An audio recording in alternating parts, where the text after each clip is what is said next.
Há vários anos, minha família e eu fomos à Terra Santa.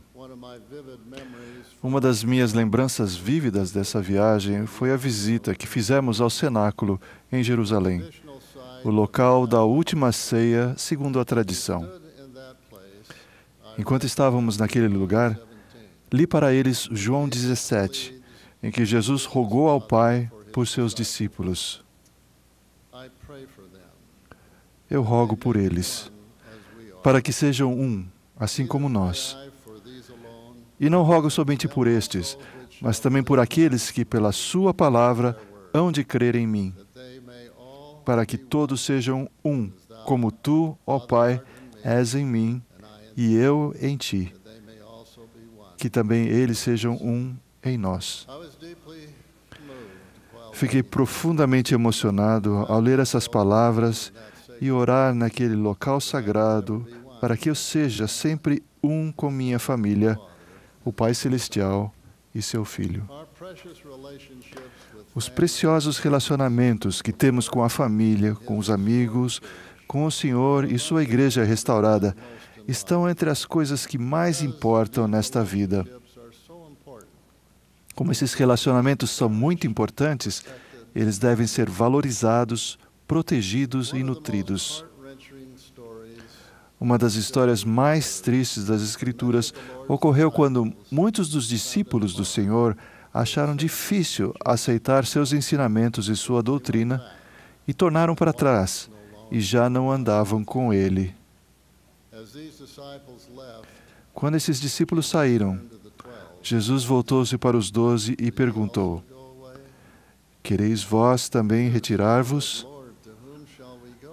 Pedro respondeu: Senhor, para quem iremos? Tu tens as palavras da vida eterna. E nós cremos e sabemos que Tu és o Cristo, o Filho do Deus vivo. Naquele momento em que outros se concentraram no que não conseguiam aceitar, os apóstolos decidiram se concentrar no que realmente acreditavam e sabiam. Portanto, permaneceram com Cristo. Tempos depois, no dia de Pentecostes, os 12 receberam o dom do Espírito Santo. Tornaram-se destemidos em seu testemunho de Cristo e começaram a entender mais plenamente os ensinamentos de Jesus. Hoje não é diferente. Para alguns, o convite de Cristo de acreditar e perseverar continua a ser difícil, ou difícil de aceitar. Alguns discípulos têm dificuldades para entender uma norma ou um ensinamento específico. Outros se preocupam com fatos de nossa história ou com as imperfeições de alguns membros e líderes do passado e do presente. Outros, ainda, acham difícil viver uma religião que exige tanto. Por fim, alguns estão cansados de fazer o bem. Por essas e outras razões, alguns membros da igreja vacilam na fé. Ficam pensando se talvez devessem seguir os que tornaram para trás e já não andam com Jesus. Se há dentre vós alguém que vacile na fé, faço-lhes a mesma pergunta que Pedro fez. Para quem ireis vós? Se vocês decidirem ficar inativos ou sair da igreja restaurada, a igreja de Jesus Cristo dos santos dos últimos dias, para onde irão? O que farão? A decisão de não andar mais com os membros da igreja e com os líderes escolhidos do Senhor terá um impacto de longo alcance que nem sempre pode ser visto neste momento.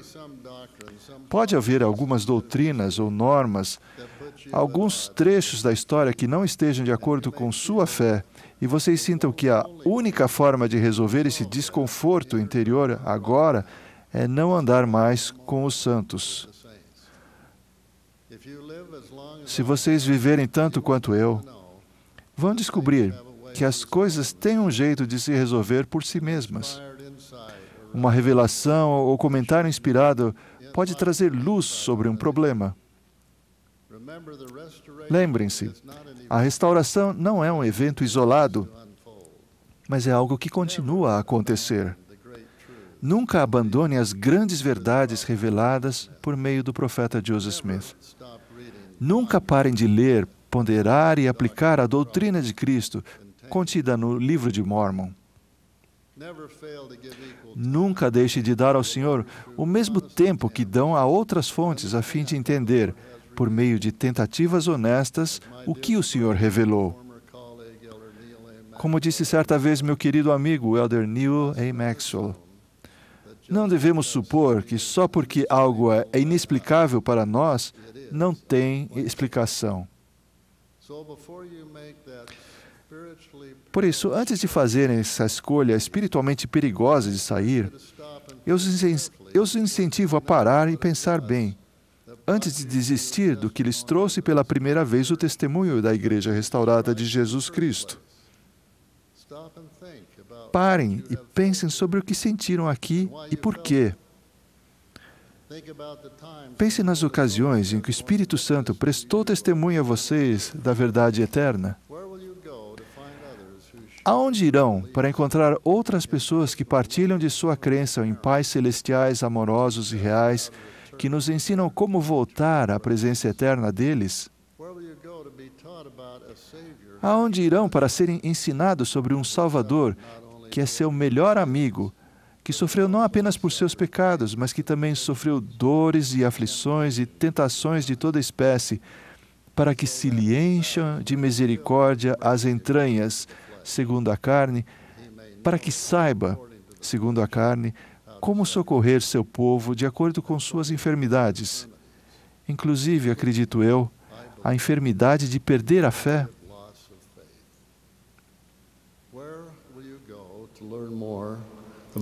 Aonde irão para aprender mais sobre o plano do Pai Celestial para nossa felicidade e paz eternas? Um plano que é cheio de possibilidades, orientação e ensinamentos maravilhosos para a nossa vida mortal e eterna. Lembrem-se, o plano de salvação dá significado, propósito e direção à vida mortal.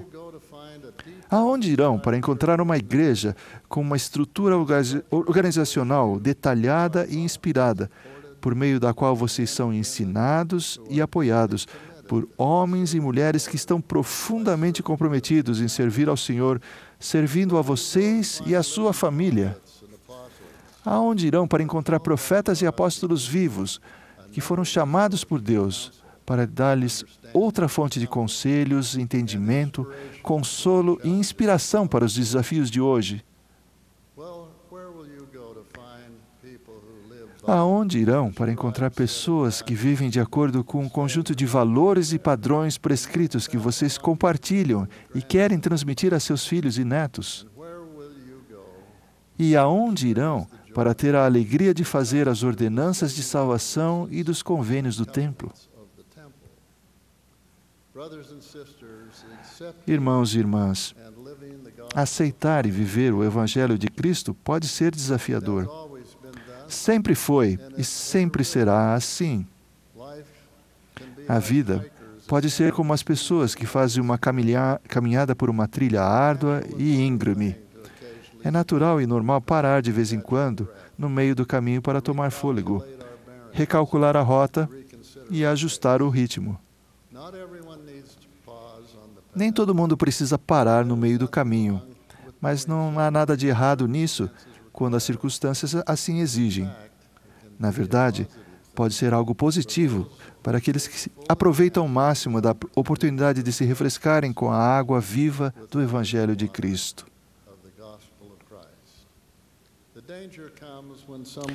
O perigo surge quando alguém decide vaguear para longe do caminho que conduz à árvore da vida.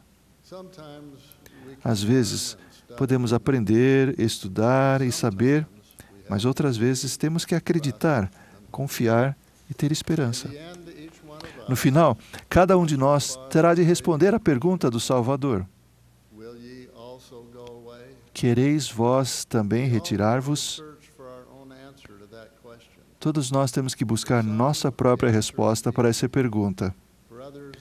Para alguns a resposta é fácil, para outros é difícil. Não vou dizer se sei por que a fé para acreditar é mais fácil para uns do que para outros. Só agradeço muito por saber que as respostas estão sempre disponíveis e que, se as buscarmos, realmente as buscarmos com real intenção, com pleno propósito e com um coração sincero, encontraremos as respostas para as nossas perguntas à medida que continuarmos no caminho do Evangelho. Durante meu ministério, conheci pessoas que se afastaram e voltaram depois de terem trilhado seu caminho de fé. Minha esperança sincera é de que convidemos um número cada vez maior de filhos de Deus a encontrar e permanecer no caminho do Evangelho, para que eles também comam do fruto que é mais desejável que qualquer outro fruto. Meu apelo sincero é que incentivemos, aceitemos, entendamos e amemos aqueles que estão tendo dificuldades com sua fé. Jamais devemos negligenciar qualquer um de nossos irmãos e irmãs. Estamos todos em lugares diferentes do caminho e precisamos ministrar uns aos outros da maneira correta. Assim como devemos abrir os braços em espírito de amizade aos novos conversos, também precisamos abraçar e apoiar aqueles que têm perguntas e estão vacilando na fé. Usando outra metáfora bem conhecida, oro para que qualquer um que esteja pensando em sair do velho barco chamado Sião, em cujo leme estão Deus e Cristo, parem e pensem bem antes de saírem. Saibam que grandes tempestades de vento e ondas altas podem atingir o velho barco, mas lembre-se sempre de que o Salvador está a bordo e pode acalmar a tempestade com seu comando. Cala-te, aquieta-te. Até lá, não devemos temer, mas ter uma fé inabalável e saber que até o vento e o mar lhe obedecem. Irmãos e irmãs, prometo-lhes em nome do Senhor que Ele jamais abandonará a sua igreja e que nunca abandonará nenhum de nós. Lembre-se da resposta de Pedro à pergunta do Salvador e das palavras: Senhor, para quem iremos? Tu tens as palavras da vida eterna. E nós cremos e sabemos que Tu és o Cristo, o Filho do Deus vivo. Testifico que nenhum outro nome se dará, nenhum outro caminho ou meio pelo qual a salvação seja concedida aos filhos dos homens, a não ser em nome e pelo nome de Cristo.